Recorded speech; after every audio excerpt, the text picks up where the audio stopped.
Hello, everybody. Welcome to a special midday edition of Georgia's Rumors versus Facts, where we talk Georgia recruiting and we try to kind of wade through the lies and rumors and what's actually real on the recruiting trail.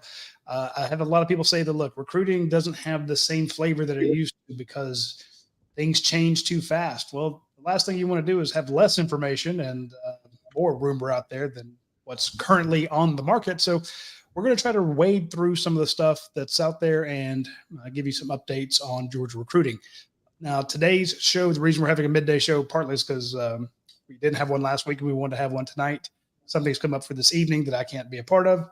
And although these guys could definitely host the show without me, I was actually at a recruiting event, so I want to talk about it. And let's talk about what happened yesterday with the three of us, including, and then Brent was also there, but he can't be with us right now. Chris Smallwood was actually at Carrollton with all of us, and we were watching the Under Armour camp.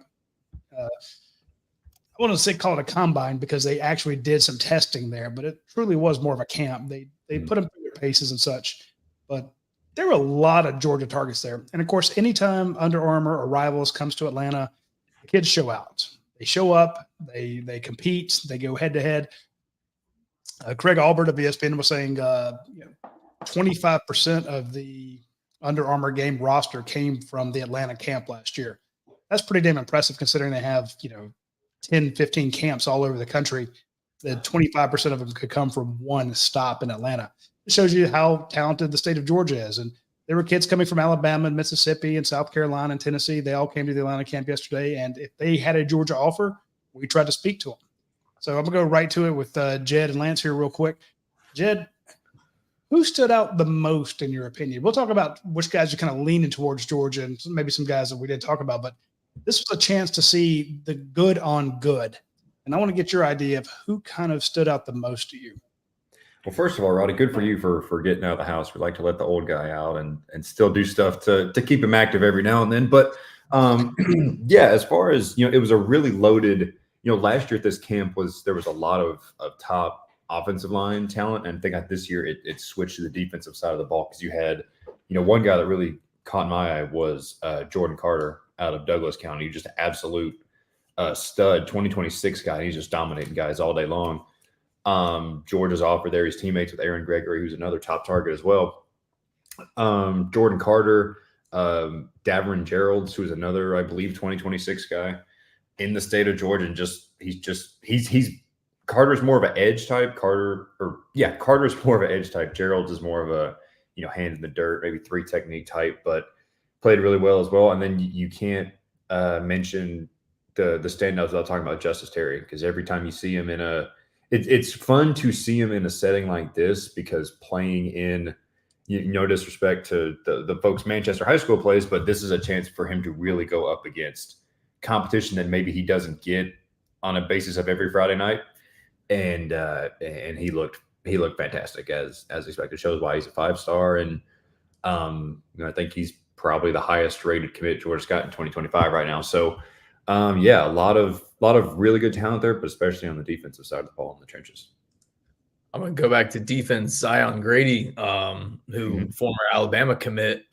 This is the first time I got to see him live, and man, he's just a freak. He's long, he's lengthy, he's athletic, and I mean he was just burning dudes. Y'all took a couple videos of him, and Justice Terry as well. Just absolutely just stalwarts on defensive line, and I mean they were just blowing kids. They were just blowing some of these poor kids up. Who is this right here in this video? Justice Terry.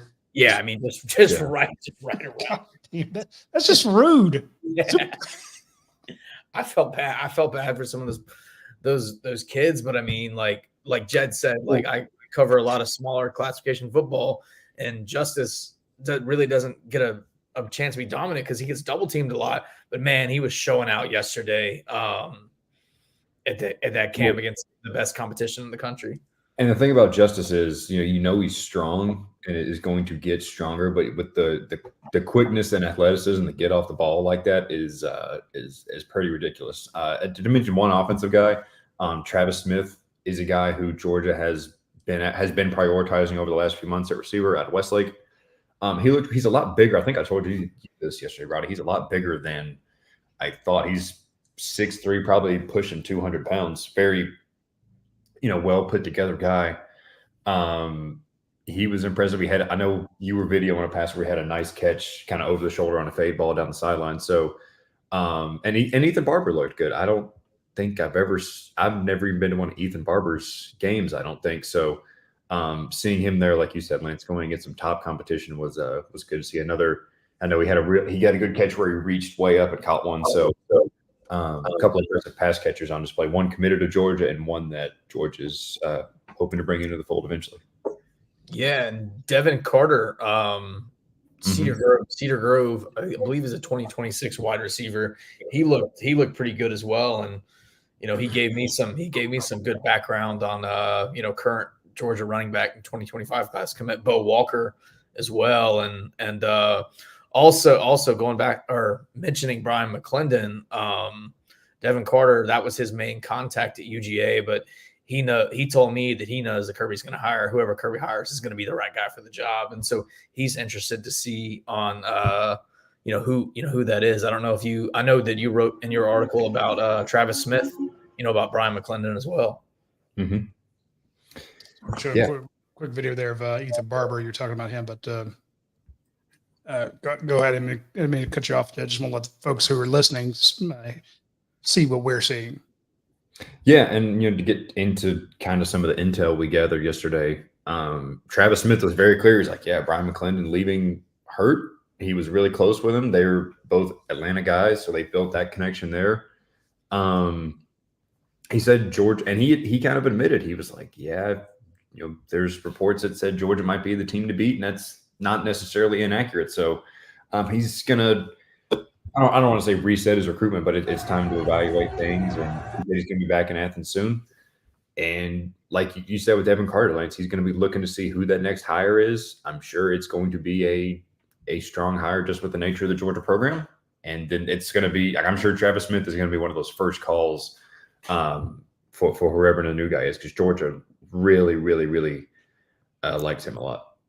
Well, I mean, I had not seen Travis Smith in person until yesterday. And I was like, damn.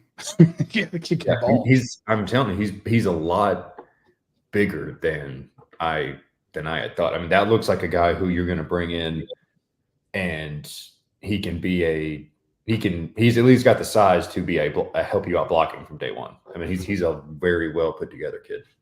All right, so Travis Smith Jr., we'll kind of simplify this for folks. Wide receiver, priority target for Georgia. He says that Brian McClendon leaving kind of hurts Georgia's chances, but he has faith in Kirby Smart. You mentioned Ethan Barber, Georgia tight end commit. We showed a couple video clips of him there. That was the guy who also surprised me with how soft his hands were. We're showing him right there go through the gauntlet where you're catching passes. You got to turn and catch. And he stays on line most of the way, which a lot of guys drift. They move in and out. He stayed on line almost the whole way. And again, he just makes it look effortless. He's a big boy. You look at that lower body. Yeah, you need somebody who can block. Every tight end at Georgia, I mean, even the transfers have to come in. You have to learn how to block. And you look at that from the waist down, he's an offensive lineman. From the shoulders up, he's a wide receiver. I'm like, yeah, you got to like that one if you're Todd Hartley. Like, I got him, and then Elias Williams. Come on, that's pretty strong.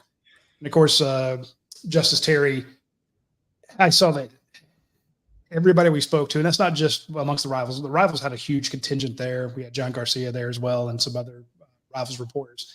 But speaking to other people in the industry, every time you saw Justice Terry go off, the 5-star defensive lineman out of Manchester, as you mentioned, he just beat guys. He threw them around. And yes, it's unfair for the offensive lineman.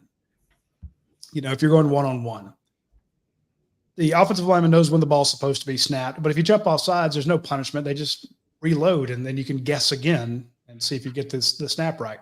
You're not worried about playing the run. Your only job is to go straight back to get to the imaginary quarterback. Nobody's in pads.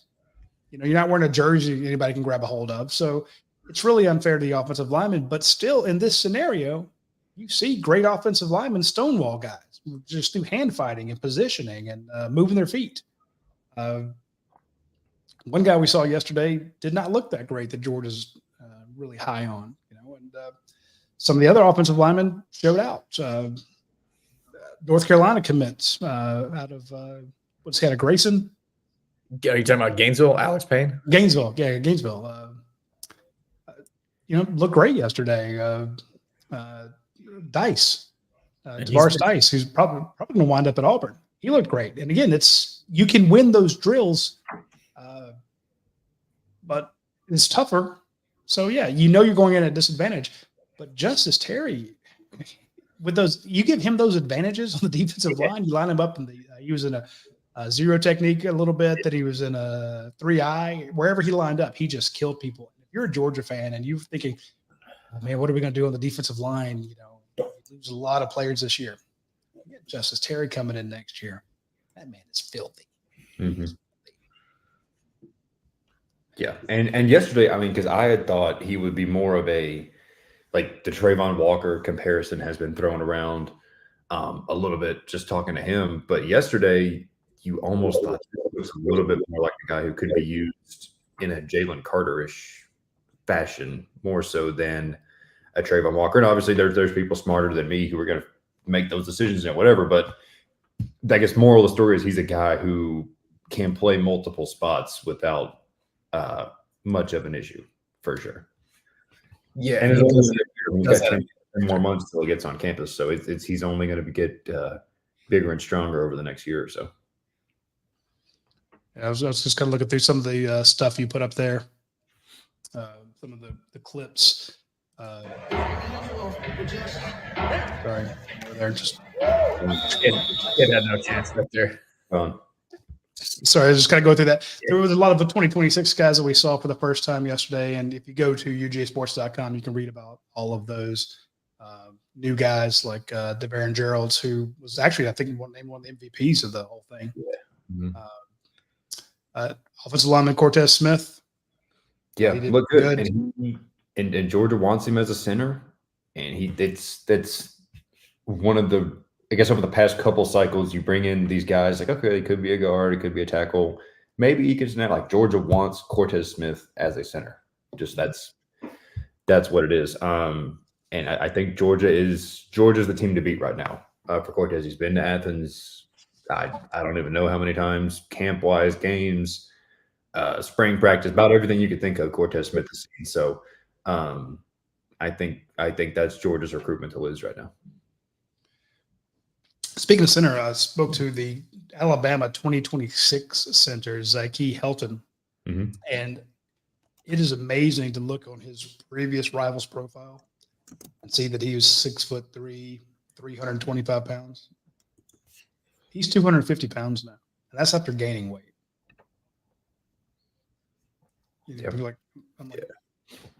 What? You don't look like the other offensive linemen. He's literally 50 to 100 pounds lighter than most of the offensive and defensive linemen there. And he looked like a middle school kid playing with the high school guys. He kicked a bunch of people's ass playing center because he's the only 2026 commit for Alabama. And he's also the only 2026 center committed anywhere. But he wound up having Crohn's disease and another thing on top of that where he couldn't lose weight. He couldn't eat. Everything he was eating, he was throwing up. He lost a ton of weight. Mm-hmm. He's finally gotten over it. Says he gets injections into his leg. And it sounded like he's like, oh, I'm never flipping. I'm sticking with Alabama. I don't, change coaches. It doesn't matter. Well, someone asked him, well, what other schools are after you? He's like, oh, Georgia. And he said, Georgia stuck with me through my stomach issues when I got Crohn's. They stayed with me. Their center's coach, who he means Saint Amour, has had the same thing. He understood it, and they've been trying to flip me ever since I committed to Alabama. So it's amazing some of the stories you come out of that camp with. These trials and tribulations. You all think, oh, these are all football players. They're only concerned about NIL. Well, some of the guys you talk to, it's like, oh, I didn't play last year because of had a torn hamstring or a torn ACL or stuff like that. There's a lot of guys to that point was like Grady. I remember he got a Georgia offer last May, and I reached out to him and said, he said, He said he was crying when he got in the car after the offer. I'm looking at my DMs with him right now. And as I said at the time, I said, how's your recruitment shaking out? And he said it's top 2, Alabama or Georgia. And then looks like about a month later, he committed to Alabama. So, Georgia, like you said, has been there since they offered. And the added wrinkle, I don't know if you mentioned this or not, he's from Carrollton. So he's Juju Lewis's center. They were in the same class. Now, Lewis is obviously a class ahead. But if Georgia does end up flipping Juju Lewis from USC, that would only help Georgia's case in recruiting Hilton as well. And that's the question everyone wants to talk about is Juju Lewis. We're going to get to him. I promise. I'm not holding the best to last. It's just we'll kind of get through some of the other guys as well. One of the guys that stood out to me that's a huge Georgia target is Tyler Atkinson. We have him on the screen there. Number 6 player in the nation. We have him as a 4-star because I guess we haven't given any. Have we given any 5 stars for the class of 2026? Jed, there's like 4, I think. Okay, because the full rankings, it only goes out to 100 as of right now. So the full rankings are in a month or 2. So yeah, there's like Juju Lewis was a 5-star when he was still in 2026, I think.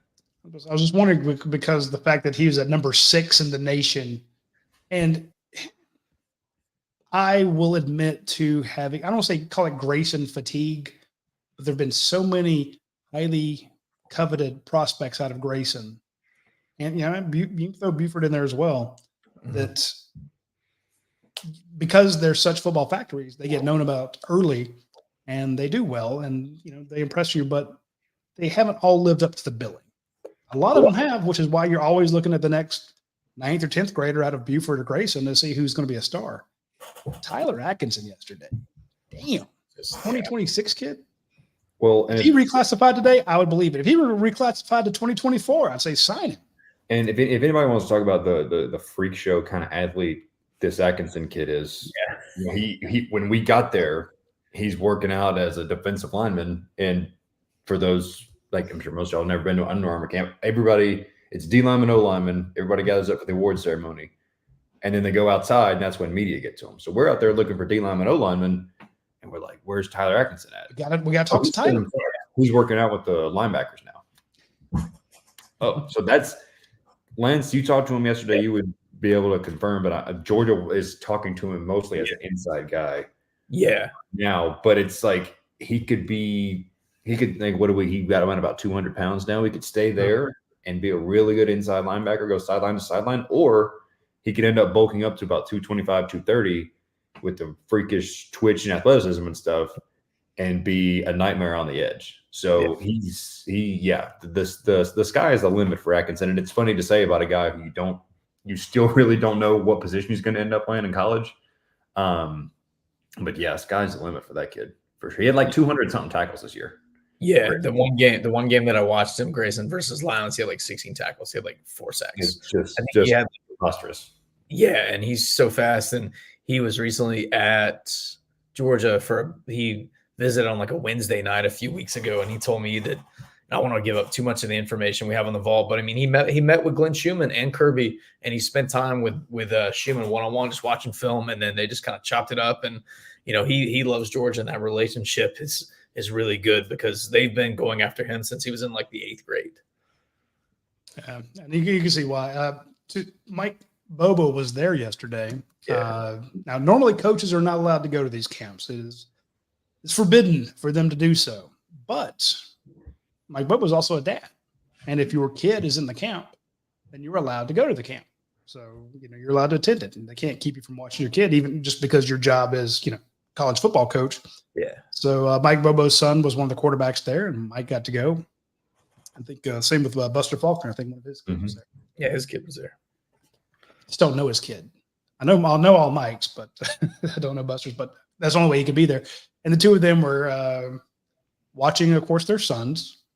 But hey, while we're here, let's look around at some of the other guys. And I remember watching Mike. He was laser focused on Tyler Atkinson. Like I can't wait to watch this rep. So if you're an offensive coordinator at Georgia and you're thinking that guy, where's he going to line up on the defense opposite me? How do we adjust for him? I mean, those Tyler Atkinson reps were kind of like Justice Terry was. They were must-see TV for everybody that was there. Everyone just kind of like peers around. Like, oh, man, I think the 51 or whatever's done it. Oh, 51's going now. Like, it's it's amazing that he could he could be really good at inside backer or outside backer, and no one really knows where he's going to end up at. But I think he could be and will be really good at either one.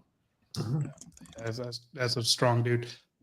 Moving on to one of the guys that you mentioned him earlier, Zion Grady out of Enterprise, Alabama, former Alabama commit, number 40 player in the nation for this coming class. You said that Georgia's trending up for him. Lance, you mentioned him having good reps. I thought Zion Grady is, again, 40 is good. 40 is, if you're one of the best 40 best players in the nation, that's damned impressive. You know, I hate when people say, well, he's only number 54 out of 3 million high school kids. That's pretty good. Number 40, ridiculous. That means you are an early second round draft pick. You know, because we'll basically say 1 to 32, those are first round picks. You're number 40, you're 8 spots into the second round. So still very good. But with all the scouts and analysts that were there yesterday, I think Zion Grady might even inch up a little higher. Yeah, he's a stud, and he's a guy that Georgia has been all over for a long time. I mean, he was one of those guys who committed or decommitted from Alabama in the wake of Nick Saban's retirement. But even before that, he was planning to get back to Georgia for a visit. So, you know, Jared Uzo-Deribe loves Zion Grady. Also loves Jared Smith. You can see right one of their two guys, both from Alabama, both these edge type guys. But Zion Grady, especially, I mean, Georgia is very high on his board. It's Georgia, it's Alabama's still involved. Auburn, Ohio State just came in with an offer. That's kind of a new wrinkle. He mentioned Georgia, Ohio State, I think Florida State and Miami as official visits he's taken yesterday. So yeah, Zion Grady is a guy who, you know, it's the edge outside linebacker group. In this past class, it was really just Quintavious Johnson, but I think this year could be one where Georgia gets 2 or 3, kind of like the 23 class where they had Impemba and Gabe Harris, Damon Wilson. I think the 25 class could be like that, just getting Smith, Grady, Darren Nikanagban, who visited not long ago. I don't know. That's just 3 up. There's a lot more than that. There's a lot more than that. So, you know, that's one where I think Georgia's going to try to get a couple guys in this class and, you know, really kind of get back to those freak shows on the edge, getting after the quarterback. All right, so if you're a freak show on the edge and you're trying to get after the quarterback, you also have to stop the run. Georgia needs help stopping the run. But Georgia also likes to run the ball. And Dale McGee's always very active in trying to line up his next running back. I think he's got – we're talking about guys out of Alabama. What about this guy here? Let's pull him up on the screen. Yeah.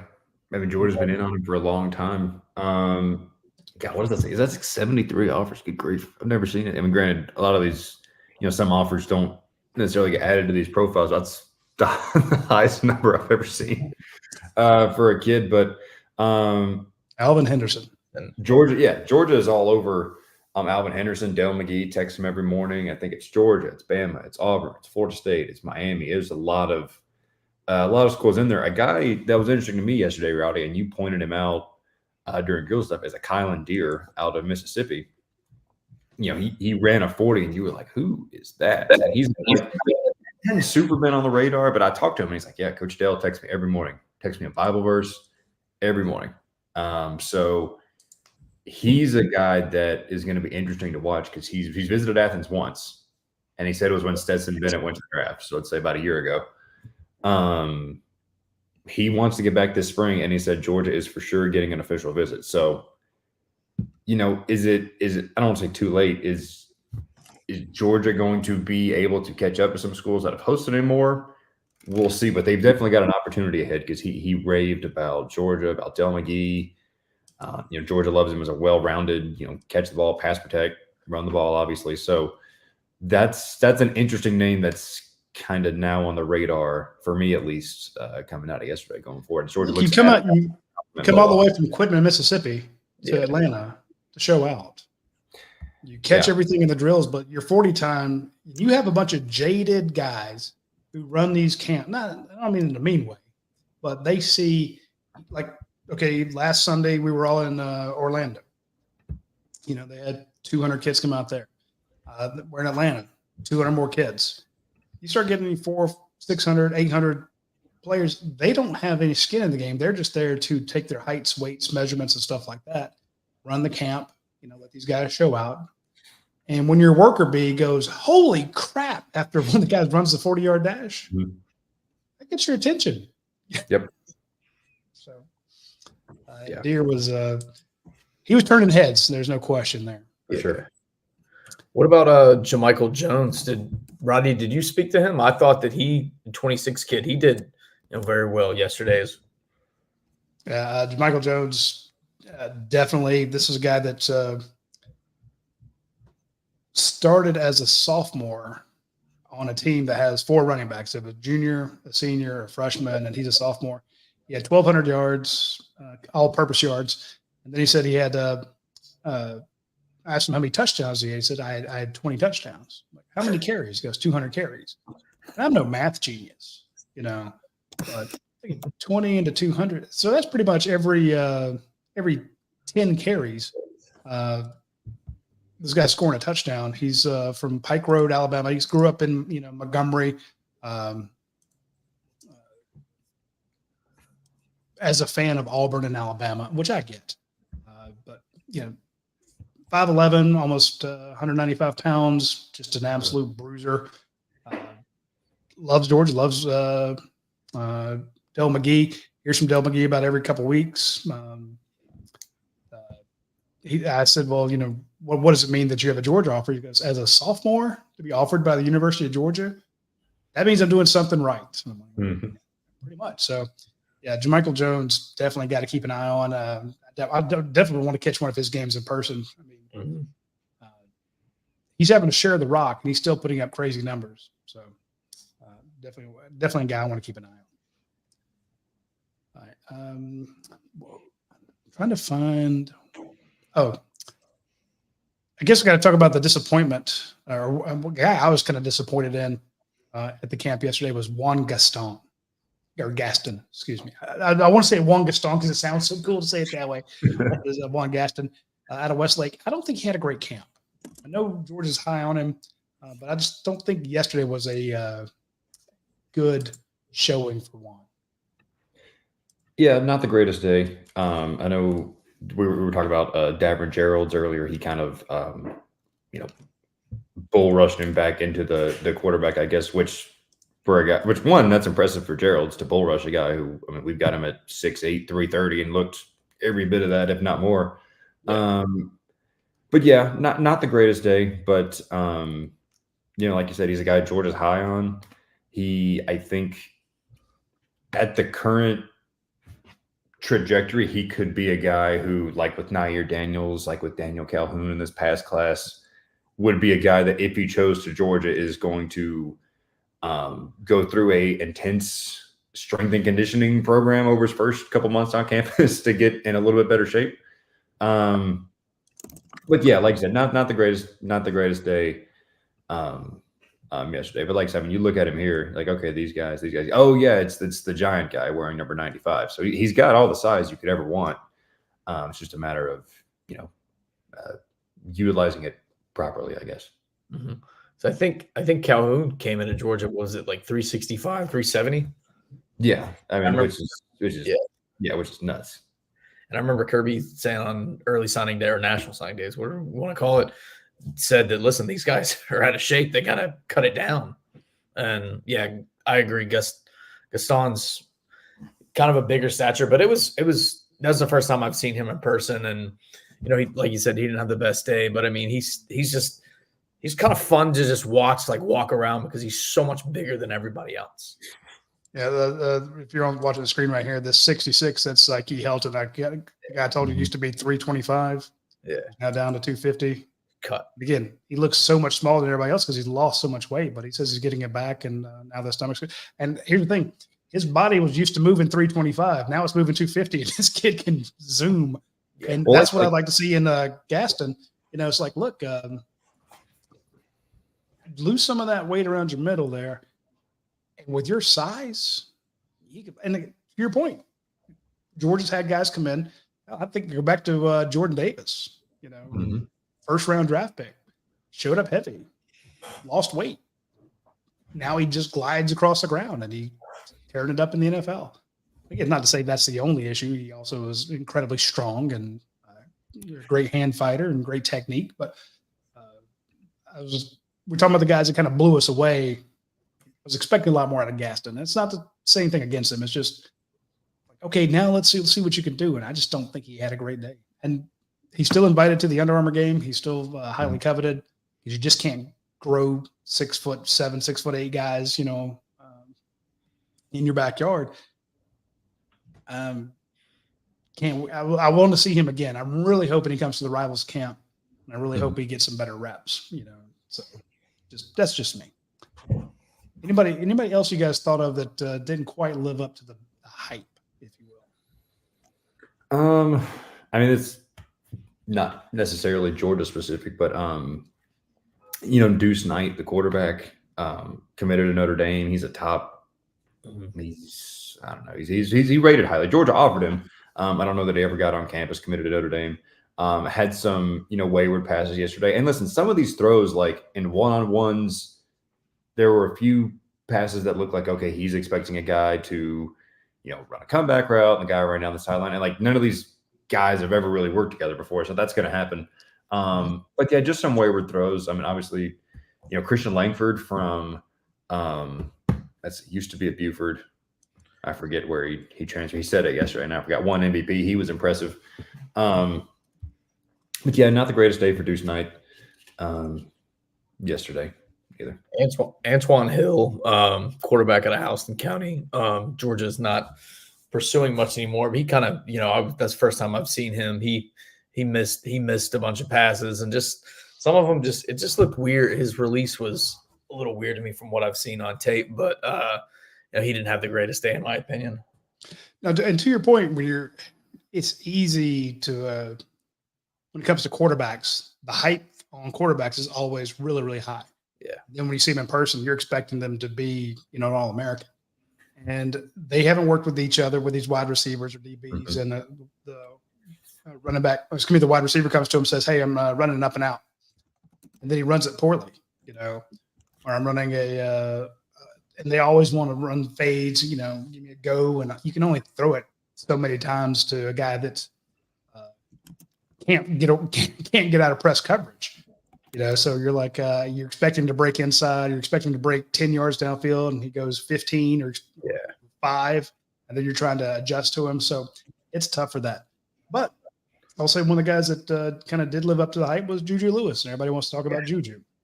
So let's talk about Juju Lewis. Give me your thoughts on Juju real quick. Yeah, I mean, it's amazing because it's funny because myself and another reporter were talking yesterday. It's like, Juju's, he's kind of small, and he's like Antoine Hill's got great size. Deuce Knight is a really big guy. Somebody said, his ceiling might be, kind of like Bryce Young. And I was like, okay, the Heisman Trophy winner, number one pick. Like Bryce Young is not necessarily something that should be thrown around in a derogatory way. But yeah, I mean, at that size, the ball just comes out of his hands really smooth. He can move, as we've all seen. Obviously, he was at his kind of home base yesterday in Carrollton, so comfortable with the surroundings.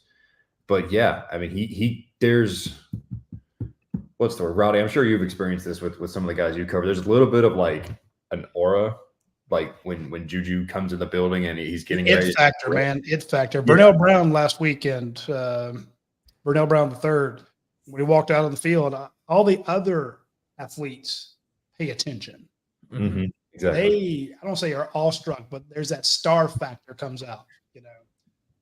We were mentioning a kid yesterday that looked like actually, I think it was Alvin Henderson. It looked just like Cam Akers did. Yep. Cam came to Dog Night. And it's just like you look at him, you go, that guy's different. He's different. Vernon Brown was that way last weekend, and Juju was that way today. When he comes out, there's this. Everyone knows the hype, star factor. And if you went, and I went to his game last year, you look at him the first time you see him, he goes, that pipsqueak is the 5-star superstar. You expect him to be. Well, what's the famous line from the movie? I expect you to be bigger, from Roadhouse. Expect you to be bigger. He's not a huge dude, and you're like, this kid's probably overhyped because he's skinny. And then he torches your ass, and he throws for 5 touchdowns. And he runs for a couple more. And you're like, oh okay. And that was kind of the feel I got yesterday was that when there is that kind of aura about him, it's like there's a lot of pressure on him, a lot of hype, but he was throwing darts yesterday. And like Bryce Young, he's far from a dual threat, but he can scramble, he can throw on the run, he can, create different throwing lanes to where he's not always throwing straight over the 6'7", 6'8" guys in front of him. So he's got that in his bag as well. He's very accurate. That state championship game he had against Mill Creek at the end of the 22 season was that's one of the best quarterback games I think I've ever seen, period. That was just ridiculous. Where they lost to Mill Creek like 56-42 or something. He's, layering balls in, he's hitting fade balls down the sideline. He's doing everything you could ever want. And this was when he was a freshman. So, like you said, very impressive as you would expect. And now it's kind of the chase to the end of the Lewis sweepstakes is on.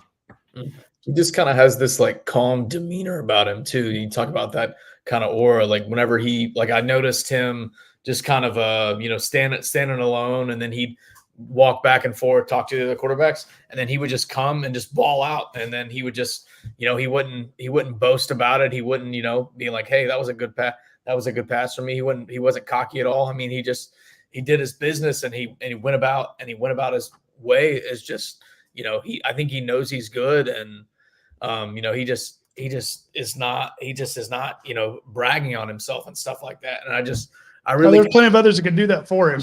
yeah, exactly. But I really liked just his presence in the building. Everyone was like, oh crap, Juju's here. Like you said, it's like comparable to, I'm sure, some of these camps, Roddy, when Justin Fields or Trevor Lawrence would walk in. Oh, yeah. Well, to your point, it was that way. We had the rivals camp with Justin Fields, Trevor Lawrence, and Matt Corral, excuse me. And you had a bunch of other stars. 5-star guys in that group, but even everyone stopped to see what they're doing when Trevor was throwing. He's like, okay, let's watch him. Then Justin Fields is throwing. Let's watch him. Oh, Matt Corral, the USC commit. Let's watch him. And it became this kind of competition amongst them. And you're like, wait a minute, aren't you a 5-star defensive lineman? Why do you care? He's like, do you realize how rare it is we get to see stuff like this? So yeah, it is that kind of, and he is in that class, and he's going to set a lot of records, and he's already reclassified. The fact that you can go from the class of 2026 to the class of 2025 and be ranked number 2 is pretty damn impressive. So the reason I stopped the video here, I know people are watching it. Who's that in the background right there? That'd be one Mike Bobo, I believe, isn't it? That would be one Mike Bobo watching that throw. Anyway, great clips there. A lot of stuff, a lot of video that we had from.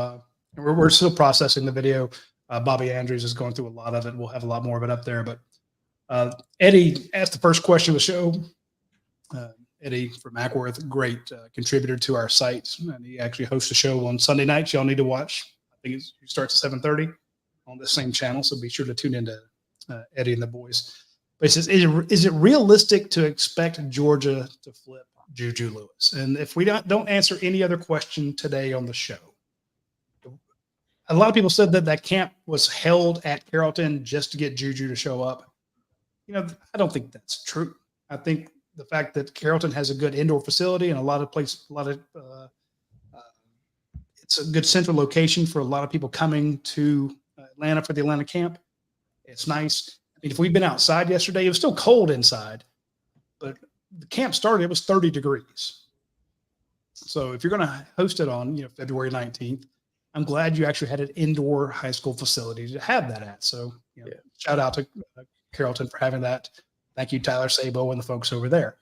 But if, we need to talk about Isaiah Bond. We can talk about Tyler Miller. There's a million, Duke Johnson. Mm-hmm. Johnson. All absolutely balled out. And there's a lot more of this information at ujsports.com, but we're going to finish up the show basically answering this question. The number one question on everybody's mind. People who aren't even paying attention to the class of 2025 because they just got done with 2024. But the one name they all know is Juju Lewis. Can Georgia land? Yeah, I mean, it's realistic for sure. I think those who follow this know there's a lot going on with the Lewis recruitment as far as, listen, it's not him. It's when you have a 5-star quarterback, there's a lot going on there. But I think, if you look at the schools, he visited, other than Georgia, he visited Colorado this spring, he visited Auburn, visited Indiana. No one is better positioned to flip him from USC than Georgia is. Now, does that mean he for sure flips? Not necessarily, but I think if he does, I don't know who else it would be than to Georgia. Their relationships go back years. He's visited so many times, visited multiple times as a commit.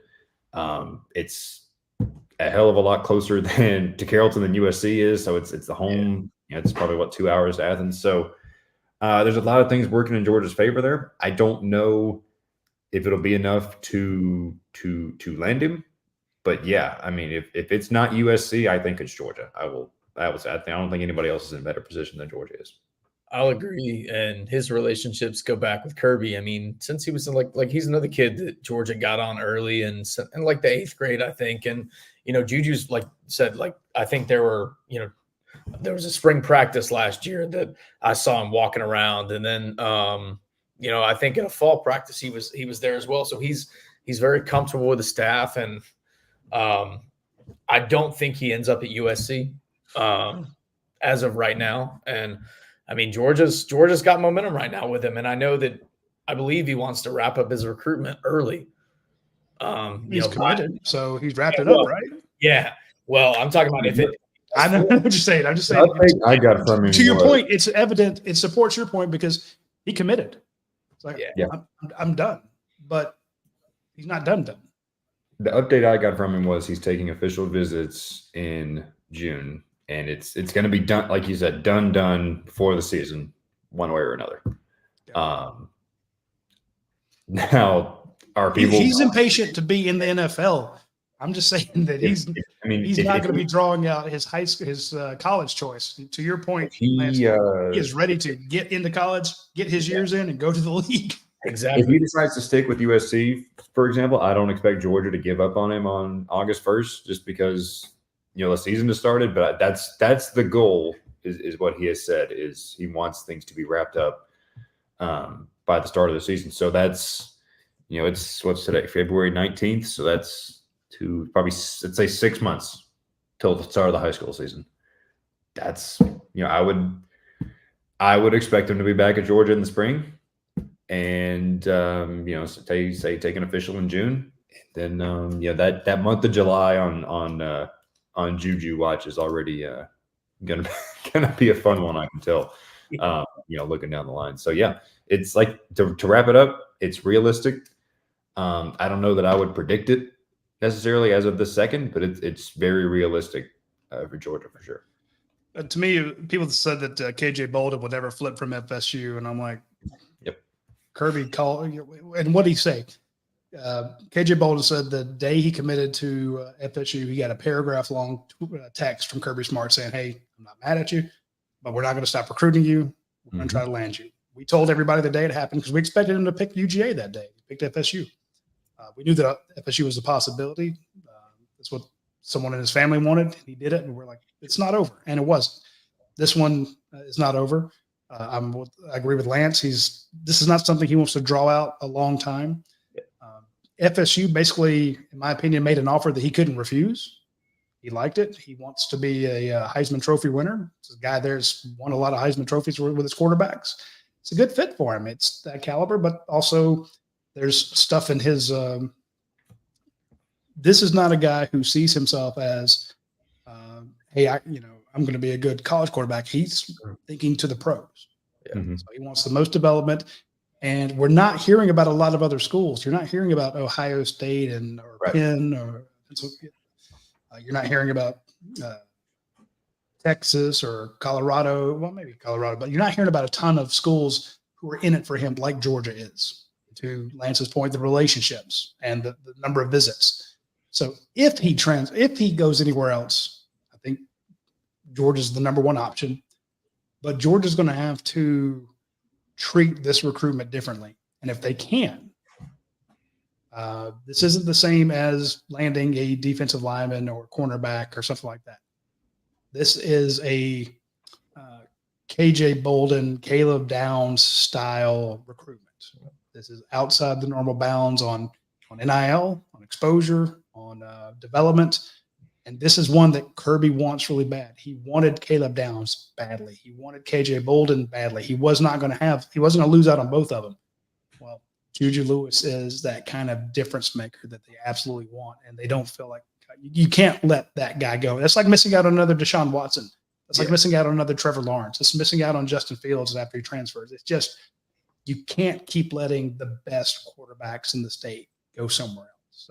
So, they will move heaven and earth to get it done. So the question was, is it realistic? Yes. Probability? I don't know. No idea. There's a lot of other moving parts that have to come together before we start putting in future casts for him to flip from USC, in my opinion. So. For sure. All right. Now, if you guys disagree with that, that's fine. Tell us in the comment section, but that's the best you're going to get out of any of us right now. Yeah. Look, there's a lot more guys we could talk about. I mean, what was the final number of guys that we wound up speaking to? Over 20, for sure. Over 20. And I mean, we were that we hitting spoke fast. to more than that. We had a couple that we checked with to see if George is in on them, and we got to know. So, probably 25, 30 guys we talked to yesterday. I was like, because there was a couple guys, like Jerome Bettis Jr. I'm like, hey, good looking kid. And his dad was there, and got to say hi to him. I'm like, hey, are you hearing from Georgia? Nope. Okay. Cool. All right. So much for that.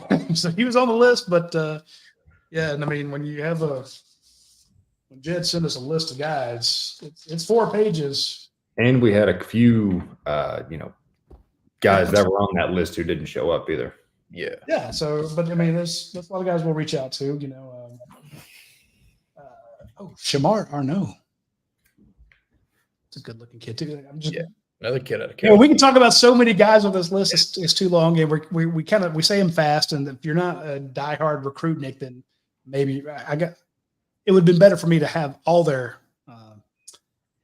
names and bios pulled up. So I apologize for the folks that might have missed a name or two at the beginning, but we hit on the big ones. Be sure to swing by ujsports.com. Check out the Vault. It's the message board on ujsports.com that is dedicated strictly to recruiting. The Dog Vent has all of your football talk. Let's see, what are they talking about on the Vent today? All sorts of weird stuff. Coaching hot board, men's basketball, Bama's O-line coach, baseball, Heartline baseball, Brian Herrion, Chip Towers and Terrence Edwards going back and forth on Twitter. Pickleball. It's all there. It's all there. Hartman fun packets. There's a lot of fun stuff going on the Dog Vent. But if you go check out the Vault, it is all just recruiting. So there is a multi-page thread on the Vault with updates from those 20, 25, 30 kids that we saw yesterday.